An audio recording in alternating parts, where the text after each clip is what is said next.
नमस्कार मित्रों, आज हम सुनेंगे कृष्ण भक्ता पारसंबी की कथा। महात्मा विदुर की पत्नी का नाम पारसंबी था। पारसंबी का भगवान श्री कृष्ण के प्रति अनन्य भक्ति प्रेम था। महात्मा विदुर हस्तिनापुर के प्रधानमंत्री होने के साथ साथ आदर्श भगवत भक्त, उच्च कोटि के साधु और स्पष्टवादी थे।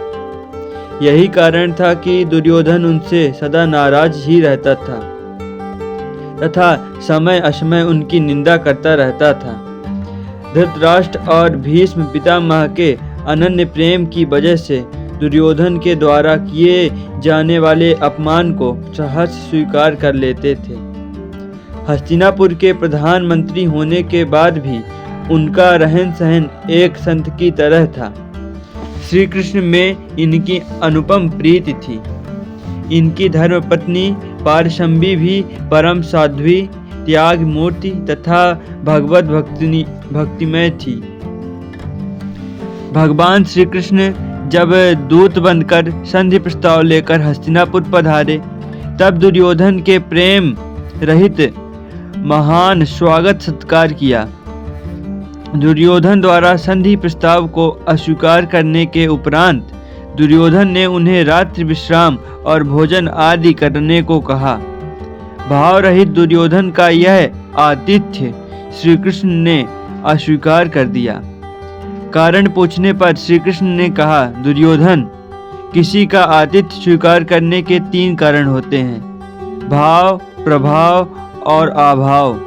अर्थात तुम्हारा ऐसा भाव नहीं है जिसके वशीभूत तुम्हारा आतिथ्य स्वीकार किया जाए। तुम्हारा ऐसा प्रभाव नहीं है जिससे भयभीत होकर तुम्हारा आतिथ्य स्वीकार किया जाए, तथा मुझे ऐसा अभाव भी नहीं है जिससे मजबूर होकर तुम्हारा आतिथ्य स्वीकार किया जाए। इसके बाद श्री कृष्ण वहां से प्रस्थान कर गए। श्री कृष्ण महात्मा विदुर और उनकी धर्मपत्नी पारसंबी के भाव को जानते थे। दुर्योधन के महल से निकलकर वे महात्मा विदुर के आश्रम रूपी घर पर पहुँचे। महात्मा विदुर उस समय घर पर नहीं थे तथा पारसंबी नहा रही थी। द्वार से ही श्री कृष्ण ने आवाज दी, द्वार खोलो, मैं श्री कृष्ण हूँ और बहुत भूखा भी हूँ। पारसंबी ने जैसे ही श्री कृष्ण की पुकार सुनी तो भाव के वशीभूत तुरंत वैसी ही स्थिति में दौड़कर द्वार खोलने आ गई। उनकी अवस्था को देखकर अपना पीतांबर पारसंबी पर डाल दिया। प्रेम दीवानी पारसंबी को अपने तन की सुध ही कहाँ थी। उसका ध्यान तो सिर्फ इस ध्यान पर था कि द्वार पर श्री कृष्ण हैं और भूखे हैं। पारसंबी श्री कृष्ण का हाथ पकड़कर अंदर खींचते हुए ले आई। श्री कृष्ण की क्षुधा शांत करने के लिए उन्हें क्या खिलाएं, यही कौतूहल उसके मस्तिष्क में था। इसी स्थिति में उसने श्री कृष्ण के उल्टे पीढ़े पर बैठा दिया। श्री कृष्ण को उल्टे पीढ़े पर बैठा दिया। श्री कृष्ण भी पारसंबी के इस अनन्य प्रेम के वशीभूत हो गए और उस उल्टे पीढ़े पर बैठ गए। दौड़कर पारसंबी अंदर से श्री कृष्ण को खिलाने के लिए केले ले आई और श्री कृष्ण की क्षुधा शांत करने के लिए उन्हें केले खिलाने बैठ गई। श्री कृष्ण के प्रेम भाव में वह इतनी मग्न थी कि वह केले छील कर छिलके श्री कृष्ण को खाने के लिए दिए जा रही थी तथा गूदा फेंकती जा रही थी। श्री कृष्ण भी पारसंबी के इस अनन्य प्रेम के वशीभूत हो केले के छिलके खाने का आनंद ले रहे थे। तभी महात्मा विदुर आ गए। वे कुछ देर तो स्तंभित होकर खड़े रहे, फिर उन्होंने यह व्यवस्था देखकर पारसंबी को डांटा।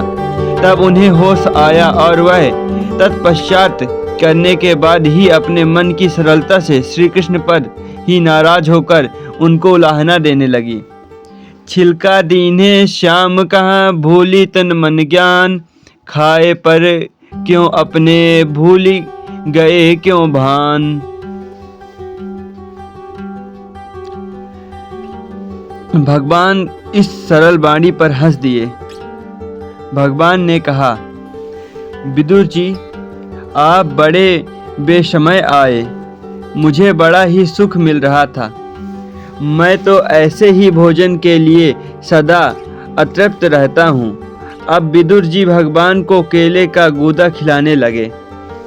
भगवान ने कहा, विदुर जी, आपने केले तो मुझे बड़ी सावधानी से खिलाए, पर ना मालूम क्यों इनमें छिलके जैसा स्वाद नहीं आया। विदुर पत्नी के नेत्रों से प्रेम के आंसू झर रहे थे। ऐसा होता है भक्तों का प्रेमोन्नाद, जिसके भगवान भी सदा ही भूखे रहते हैं। जय श्री राधे कृष्ण भगवान की जय। जय जय श्री राधे।